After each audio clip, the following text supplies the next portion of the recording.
The classic bird tour of South India covers the states of Kerala, Tamil Nadu, and South Karnataka. It usually includes the Nilgiri and Annamalai ranges of the Western Ghats and the lowland forests on their east, west, and north.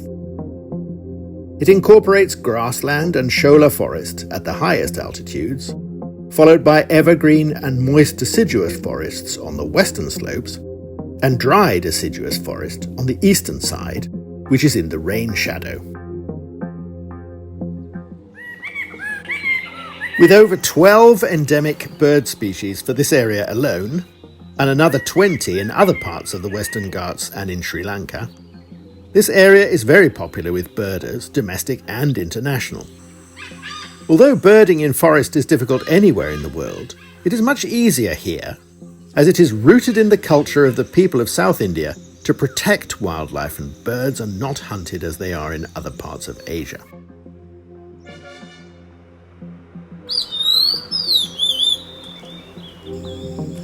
This area is also very good for megafauna, with elephants, Indian bison, deer, bears and tigers. The Nilgiri Biosphere Reserve, which is situated on the border of the three states, has more tigers than anywhere else on Earth. These animals can be seen on safari drives in the national parks. It takes a day and a half of driving over 700 kilometres from my home in Goa to reach the birding sites of South India. And we arrived just before lunch at Atirapally, a scenic destination in Kerala, best known for the Atirapally Waterfalls, often referred to as the Niagara of India. It was difficult to find parking near the waterfall's viewpoint, which was crowded with local tourists. Places like this usually attract monkeys, such as the bonnet macaque. But to my surprise, I saw a few Malabar giant squirrels feeding on the trees just a few meters away from the large crowd of loud tourists who came to watch the waterfalls.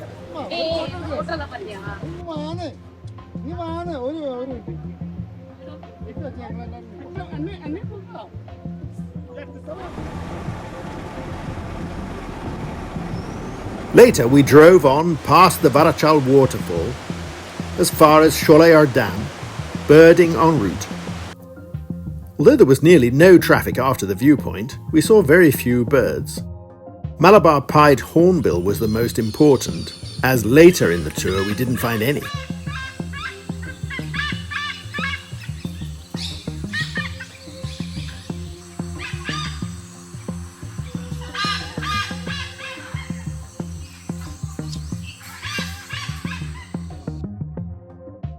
The economy of Atirapally town is based mainly on tourism.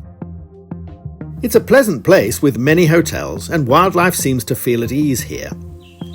In the morning we went for a walk and found a place where common birds come to drink and wash. We sat for a while and waited. After a few minutes the birds started coming. I was surprised at the rare chance the birds gave me to film them at close range without using a hide.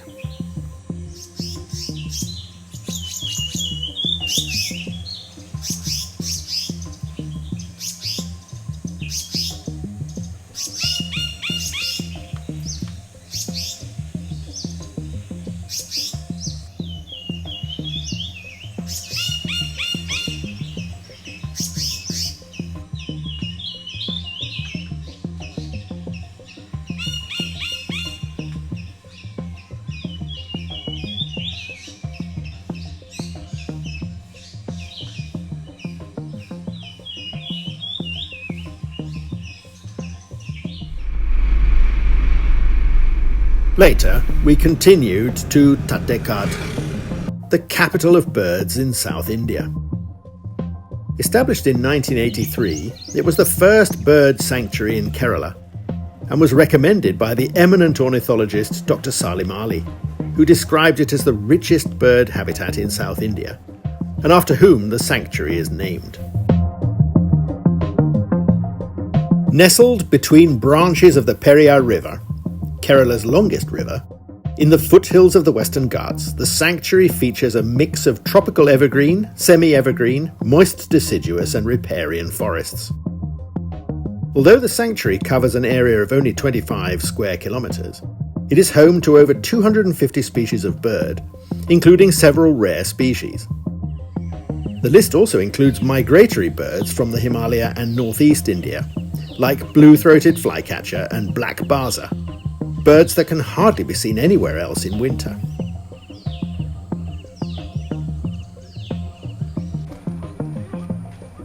Thattekad is only 1.5 hours drive from Cochin Airport and has plenty of accommodation to suit anybody. Being a place where within a few days one can see most of the forest birds of the Western Ghats, it attracts birders of all ages and from all over the world.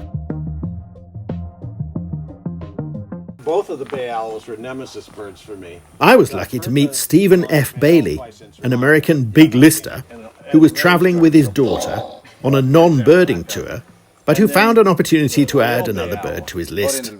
Finally saw it in Sumatra last. So how many did you say it was? About 8,950. And if you get this owl now, I will be actually sitting with a lifer of nearly 9,000 wala. That's right. At the main entrance to the sanctuary, there is a reception, where a moderate entry fee is paid. There are signs with pictures and names of some birds, and behind them, there is a small botanical garden with medicinal plants. On the other side of the road, there is a butterfly garden, which actually looks more like a botanical garden and is a good place to watch sunbirds.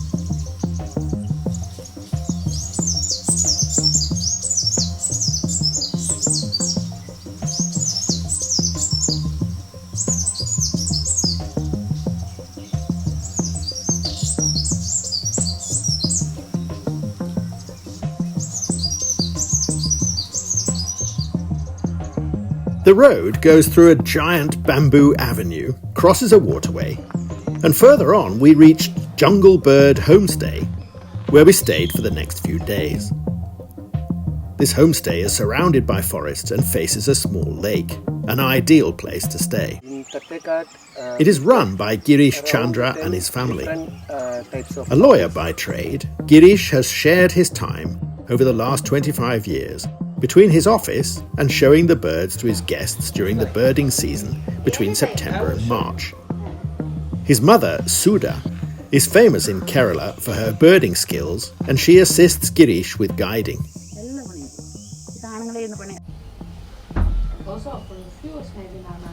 Like in most resorts in the area, Jungle Bird offers a room with 3 meals a day and charges per person. All meals are made by Girish's wife, Sandhya, in a traditional Kerala style, and they are usually served on a banana leaf. Guiding is an extra cost, which is usually shared by all guests. Since this homestay is located inside the forest next to a lake, it is possible to see many forest and water birds from there.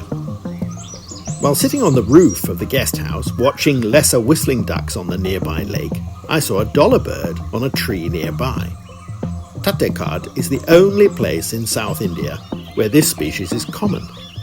The next nearest place would be in northeast India, 4,000 kilometers away.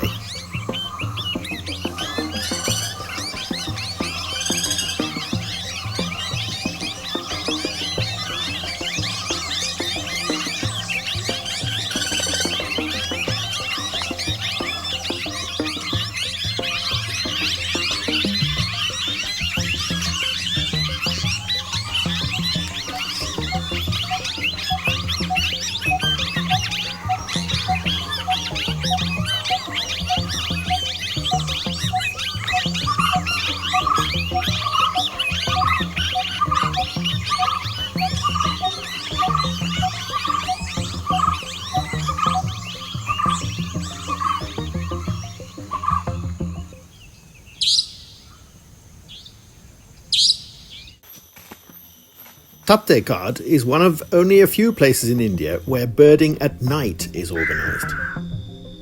At night, Girish took us to a forest area where we walked in pitch darkness, with only torchlight.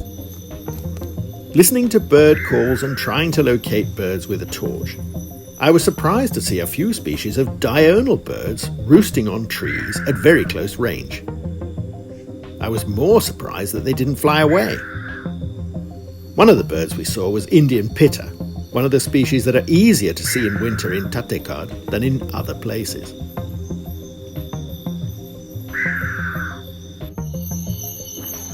With 10 kinds of owl and 5 kinds of nightjar, Thattekad is the best place in India for night birds. Sri Lanka frogmouth is very common, and it is easy to see and hear in the deep forest. Kalapara is a relatively open area where many different kinds of owls and nightjars can be seen.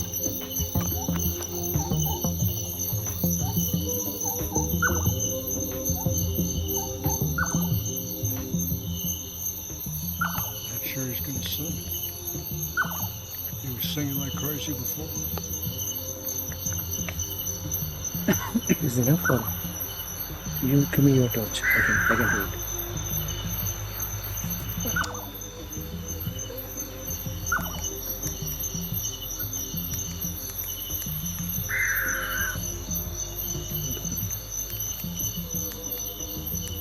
This is good. This is good, no? Good. Okay, nice.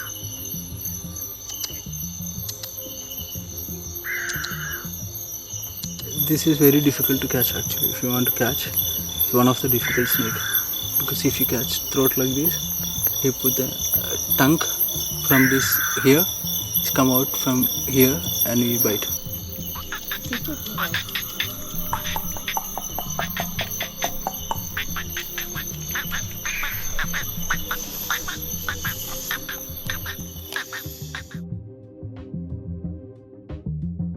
The next morning we went to Urlantani, which is on the other side of the sanctuary, 11 kilometers away. The drive takes 20 minutes and goes through rubber plantations and a few villages. Rubber and pineapple are important income sources in the area, and they've replaced a lot of forest land. Urlantani is part of the Western Ghats rainforest ecosystem and is classified as tropical evergreen forest. It's renowned for its lush rainforests, tranquil waterfalls, and rich biodiversity, making it a favourite among trekkers, birdwatchers, and nature enthusiasts. The electric wires that surround the forest are meant to prevent elephants from entering agricultural land. We parked the car at the side of the road and walked for about a kilometre until we reached a huge rock. The sound of birds was amazing and rivaled any other place in India. This is, of course, if there is no loud music being played from a nearby temple.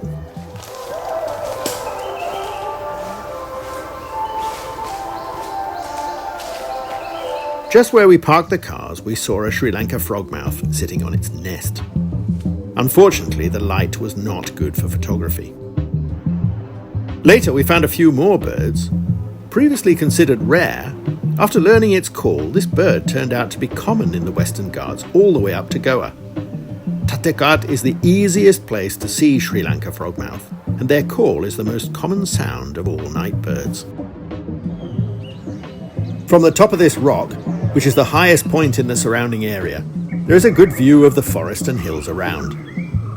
This is the main place for birdwatching in Thattekad, and we met a few other guides with their groups. We stayed there for about 2 hours and birds kept on coming and going. We saw several kinds of raptors soaring. A large silk cotton tree was flowering and attracted many birds to its nectar.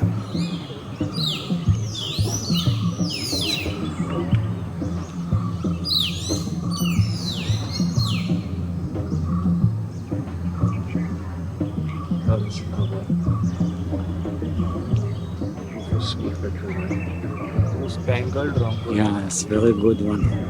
Where's the spangled Down, ronco? you can see the red flowers now. Right hand side down. To the right? The right hand side down.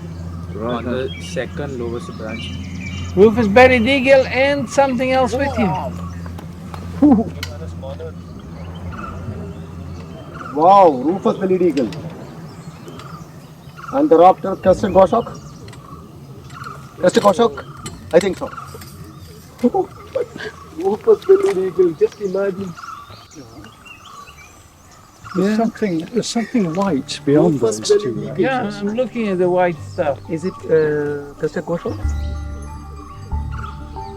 Hey, look at the black eagle. Black eagle. Look at the black eagle on the mountain. Just near that rock, near the bamboo, just above. What was the yellow one called? Yellow one is orange millipede female. Okay.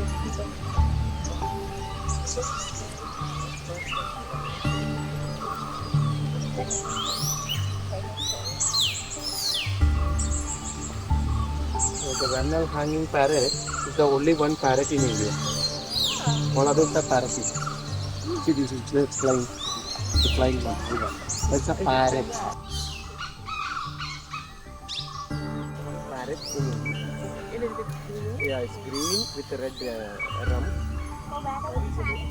All others are parrots. With a long tail.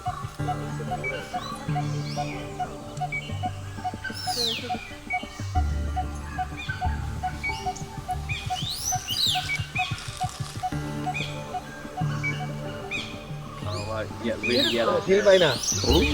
And like a red. Maybe completely silent. Complete silent.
And orange millipede, of course, orange millipede. It's just plain and flat, but you will get it. It's coming.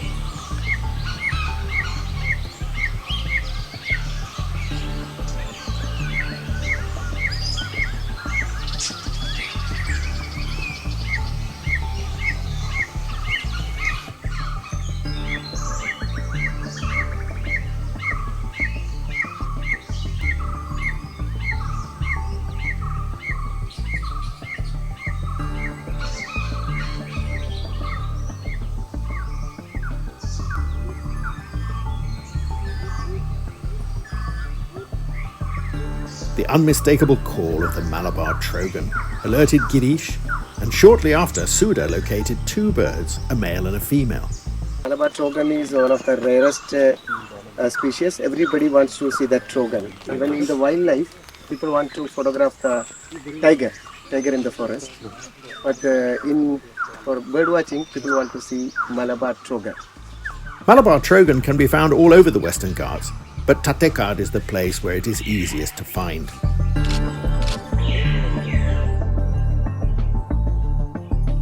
Slender loris is a nocturnal primate that lives in forests of the Western Ghats and Sri Lanka.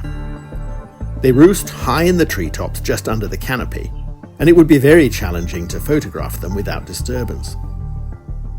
The most important bird in Thattekad, and the one that brings big listers like Stephen Bailey here, is the Sri Lanka bay owl.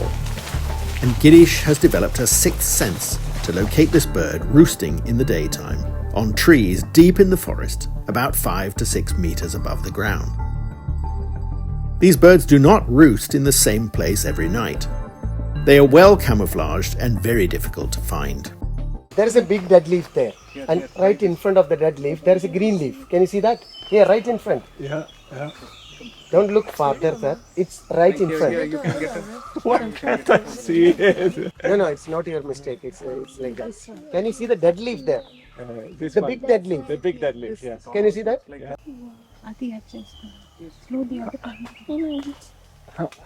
How did he find this? I mean, it's impossible. We are here and it takes us several minutes before we see it. Even when we know it is here. Yeah, amazing. The Forest Department offers boat trips on the Periyar River. The boats depart from the jetty near the entrance to the sanctuary and follow the bank of the river upstream along the southern boundary of the sanctuary. I was hoping to see grey-headed fish eagle, but we only saw common birds like cormorants and darters. Next morning we went on the Baza Trail, which starts just behind the homestay and goes into the core area of the sanctuary. The trail runs parallel to the Periyar River, but we didn't see the river itself. After about half an hour's walking, we reached an open area where we saw a few black baza on the top of some trees. These birds migrate here from northeast India and are very rare elsewhere in South India. Can you see that baza? Two of them.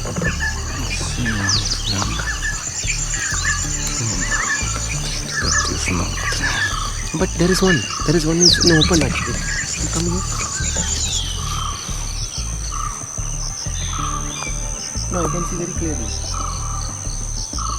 Wait, I am shooting this one. Come on.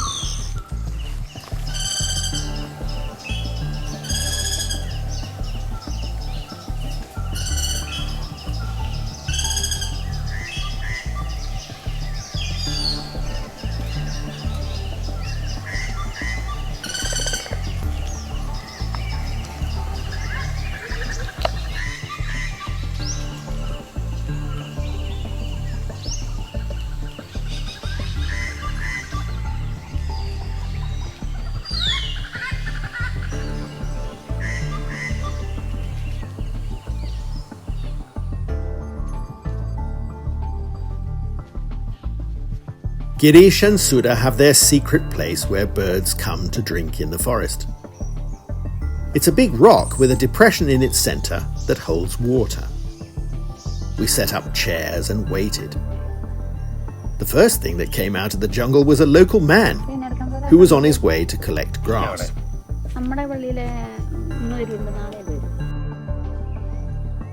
Later, the birds came.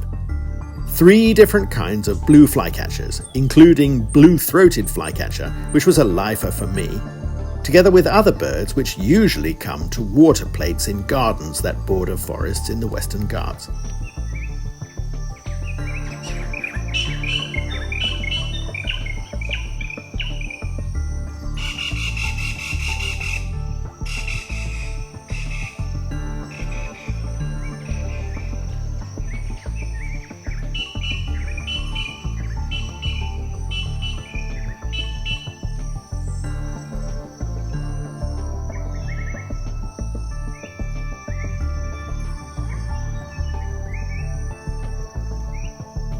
Just before dark, a male and a female slaty-legged crake came out of the forest to wash.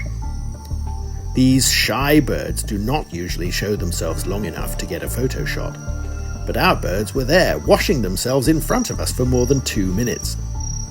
Thattekad is one of the only places in India where this bird can be seen outside the monsoon season. At night, we drove to a special place to try to see one of India's largest owls. It's a very special owl. I think you heard about mottled owl. So we can just try for mottled owl. Most probably it can come from this side.